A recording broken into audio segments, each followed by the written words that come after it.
Welcome home. I know I'm not exactly supposed to be here, but there's no need to be afraid.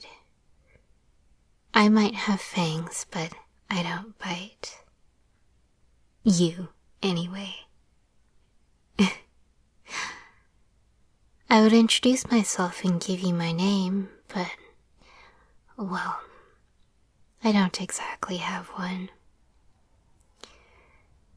We tend not to have any because we Lamias are fairly solitary creatures, and we can identify each other by smell if need be.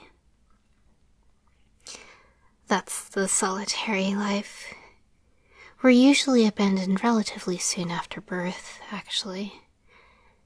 Except for cottonmouth Lamias, of course. But I'm not a cottonmouth Lamia. I do have a rattle after all.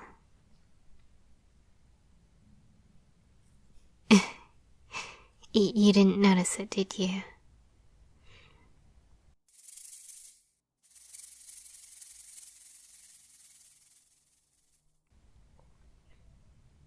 It would be nice, though, being a cottonmouth Lamia, so I could actually be cared for as a youngling. That's what I like about you, actually. You take care of your young. You humans, I mean. Although I do love you in particular. That's why I'm here after all. And it really is so nice in here. It's so warm. Even when it's so cold outside, I don't know how you humans keep your houses so warm. That really goes to show how amazing you humans are. I'm cold-blooded, so this is a really big issue for me. I haven't felt this warm in forever. It really is so lovely here. This place is almost as lovely as your company. Oh, but there's no need to introduce yourself. I already know all about you, of course. I've actually been watching you for a while. Now, I'm not the most informed on human culture, but I do see how that sort of thing could be seen as a bit unsettling. Creepy, even. I can assure you I didn't mean any harm by it. It's just, well, you're the only human out here in the woods. And, you know, you remind me of myself in a way. All by yourself out here, all alone. I saw a lot of myself in you. And it made me want to see you more. And so I did. I watched you and watched you and watched you. And the more I saw, the more I liked you. Which I didn't even think was possible. But when I watched you sitting by the lake, looking out at it, all alone, for some reason it just made me love you more. Or when I watched you walking through the woods, taking pictures, all alone, it made me... Well, first of all, it made me want a camera myself because I'd love to take pictures of you. But that also made me love you more. All the times I watched you, no matter what it was you were doing, it made me think, I want to be with you. And that made me think. I want to be your mate. So what do you say? That's why I decided to slither on over here, actually, instead of, watching you from behind the bushes like I normally do. I really wanted to respect you. I wanted to give you your distance, not force my way into your place while you weren't home. But I love you very, very much, and I find it very hard to stay away from you. I tried holing myself up in my burrow, just staying in there away from you, safely far away enough that I wouldn't bother you. But there's not much to busy myself with in there, not much to think about. And when I'm in there, all I really can think about is how cold it is, and how warm you must feel. I'm sure if I wrapped my tail around you right now, you'd just be the warmest thing ever. I shouldn't, and I won't. At least I don't think I will. Not without your permission, anyway. But it is very, very tempting when you're so lovely and warm.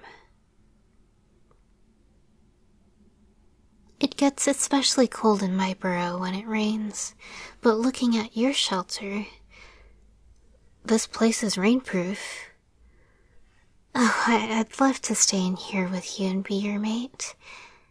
And then on rainy days we could stay inside, and if you're comfortable with it, I could ever so gently wrap my tail around you. You would keep me warm, and I would keep you cuddled. Doesn't that sound just wonderful? My tail is wagging just thinking about it. Do you like the sound of my rattle? Its main use is to ward off predators. Not that I can't hold my own, of course. Nothing else in these woods is enough to threaten me. Not bears, not coyotes, not wolves. Speaking of wolves, though, that actually reminds me. See, there's actually something that prompted me to finally face my fears and finally talk to you. See, the other day, I saw a wolf girl leaving your door. Naturally, I tried to chase them, but they were too fast, and they got away. It's a good thing you weren't home. I don't even want to think what could have happened to you if you were there and that mutt broke in. It made me even more conscious about just how vulnerable you are and how I need to protect you. You're the most precious thing that I had ever had the joy of laying my eyes on. So there's no way I can leave you in danger. I don't know if you're willing to become my mate right away. You did just meet me right now, after all. But, well, I still need to keep you safe. And to do that, I need to stay with you. To be more direct, I would like to live with you, like your very own bodyguard. I will be the best protector that you could ever ask for. I have a great sense of smell, and I can smell any annoying wolf girls from over a kilometer away, so they won't be sneaking up on us. All I have to do is flick my tongue a couple times, and that's that. And I'm incredibly good in a fight. You wouldn't believe it. I can wipe the floor with anything when push comes to shove. Do you see these fangs? They're highly venomous. More venomous than anything you have ever seen before. Just a single bite from these has enough venom to kill 100 adult humans. Just like the inland taipan. Not that I would kill humans. Unless you want me to, of course. And do you see this tail of mine? I can squeeze something with the strength of 5,200 pounds per square inch. Not even alligators can bite with that much force. Do you have any idea how strong 5,200 is? That's about the weight of 13 adult male black bears compressed down onto every square inch. That's really strong. Nothing that I constrict is strong enough to break free. Well, maybe constrict isn't the right word here, since unlike a snake, when I squeeze something aggressively, it's not to asphyxiate them, it's to crush their bones. Which snakes can't do. They can't crush bones, not like me. Oh, but don't worry, I'd never crush your bones. I promise to always be super mindful and considerate of how delicate your body is. I have to keep you safe after all. I have to ward off predators from you.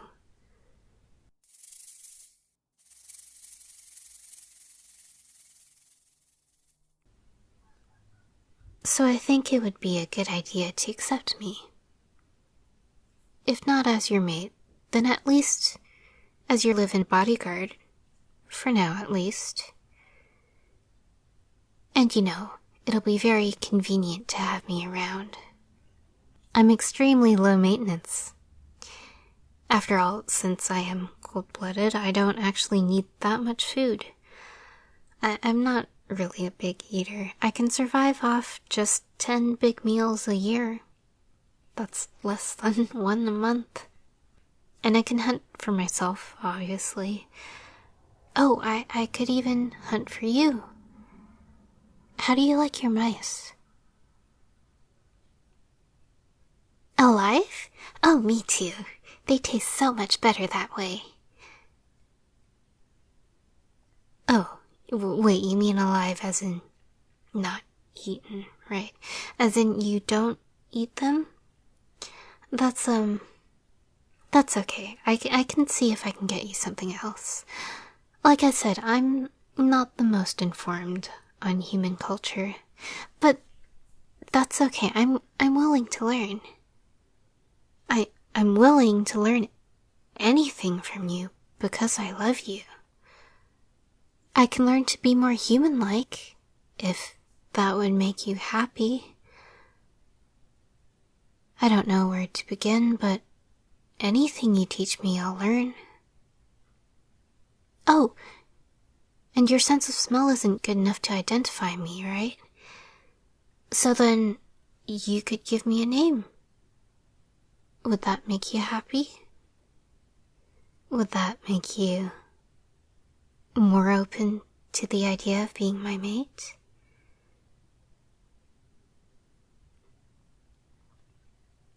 Say, that wolf girl, they aren't your mate, are they?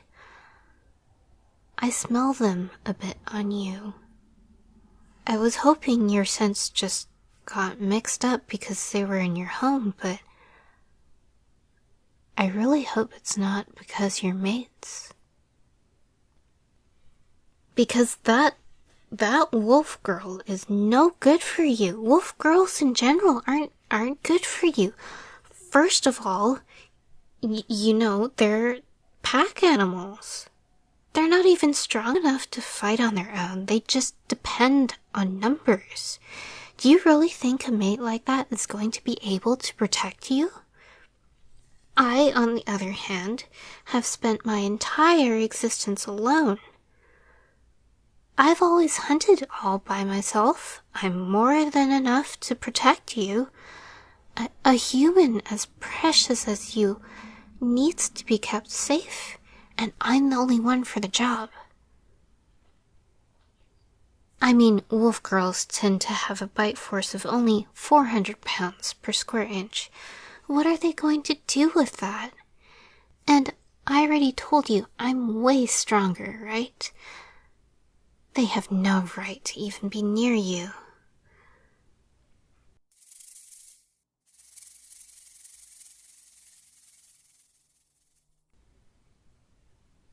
And even strength aside, think about how annoying it would be to be with them.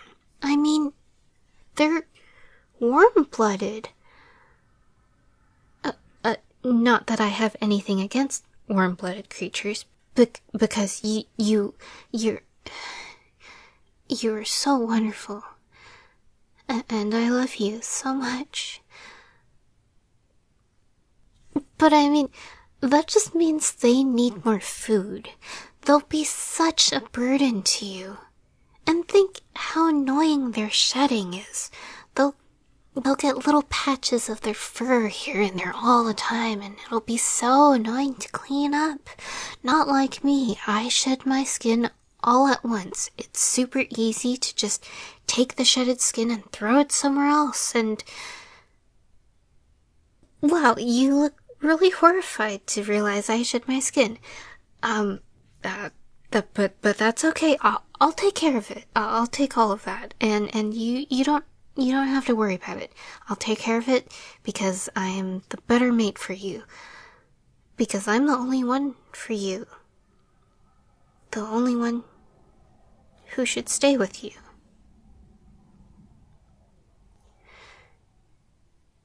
You want me to stay with you, right? What do you say?